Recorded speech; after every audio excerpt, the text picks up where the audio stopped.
Patrick Brown now disqualified over allegations that he violated campaign finance rules. And he joins us now from Brampton, Ontario. I know you've done a lot of interviews, obviously a lot of thinking. This evening, is there any chance that there was wrongdoing by anyone in your leadership campaign? So listen, we don't know of any, we're not aware of any wrongdoing. We're still shocked by what's happened in the last 24 hours. We wish we had details from the party on this allegation that someone received a payment from a corporation to work on our campaign. But, you know, we had 1,800 volunteers. And so it is very difficult for us to respond to an anonymous phantom allegation being presented to us at the last minute from the party.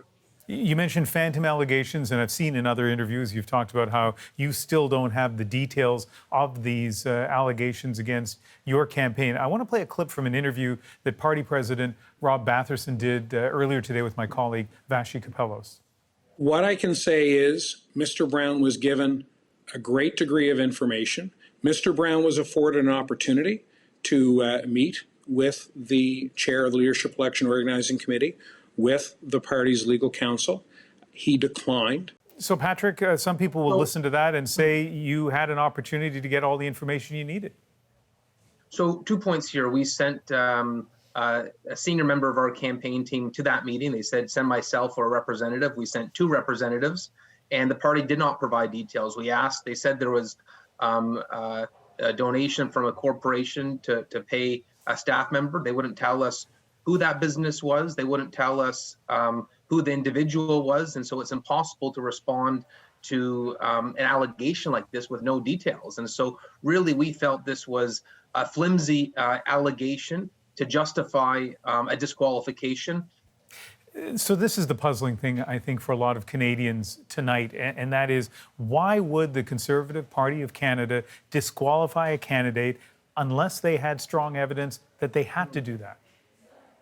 Well, it was very clear this was being pushed by the Pierre Poilievre campaign. They have bullied their way throughout this race, whether it's having the finance critic, Ed Fast, removed because he was supporting Jean Charest, Michelle Rempel-Garner, who was my campaign co-chair, being threatened to be removed from caucus for supporting my campaign and criticizing Pierre Poilievre. Clearly, Pierre is the establishment choice, and they wanted a coronation. I just wish they told me at the beginning of this leadership campaign so we didn't have to go through the time, the effort, the resources of this campaign if clearly they have a destination in mind. But the party president told Vassy in that interview earlier today that these allegations came from a whistleblower within your campaign, not the Poilievre campaign. Well, we have no details, and so we just hear these random allegations, but it's very clear the people that were advocating this were supporters of Pierre Poilievre. The people that had supported Pierre Poilievre at every aspect of this campaign on Leoc were the ones who were doing this. It was a split decision of Leoc. There was 6 members of Leoc that felt this was an egregious move of the party. And frankly, it was a member of Pierre Poilievre's campaign who told my campaign co-chair John Reynolds, the former party leader, that this is what they intended to do. So Pierre Poilievre's campaign clearly was nervous about something, and I really felt that we had a path to victory, that Pierre Poilievre had a tenuous grip on this leadership with Jean Charest's strength in Quebec, the memberships we had sold in every urban centre of Canada, and frankly, Leslyn Lewis being very critical of Pierre Poilievre. You know, his ability to win this was coming into question, and so you know, it's just unprecedented to have something like this happen. Mere days before the ballots were being sent out. We have really just 30 seconds left, but let me ask you this. Given the allegations you're making about the party, basically you're saying that they have handled this wrongly. They're saying your campaigns handled this wrongly. For members of your party out there, can they trust the Conservative Party of Canada? I'm worried about the credibility of this leadership election process. You can't disqualify 150,000 Canadians, more than 150,000, from having their voice. We wanted to save the party from going down a Tea Party direction of trying to replicate the Texas Republicans of Ted Cruz. We're trying to stop this Pierre coronation, but clearly the party doesn't want us to. All right. Patrick Brown, thank you very much. My pleasure. Well, let's bring in the host of Power and Politics, Vassy Kapelos. You interviewed Patrick Brown earlier today, and you heard my conversation with him just a few moments ago. What do you make of that? Yeah, I was really interested to hear what he was saying to you, Ian. I think two things really stick out to me. The first is this contention from Patrick Brown that Pierre Poilievre is behind what's going on and his disqualification. He doesn't have any proof of that, and he's not able to provide it. I think that's important to note.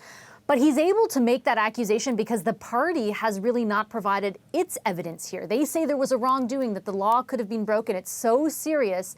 They had to disqualify this candidate completely from the race, but they haven't really provided the receipts publicly. They may have a genuine reason to do so, but in the absence of that evidence, I think the vacuum is filled by Patrick Brown, and that's very much what we heard in your interview with him, right? He's able to say, this is the party swayed by Poilievre, trying to make it a coronation for him.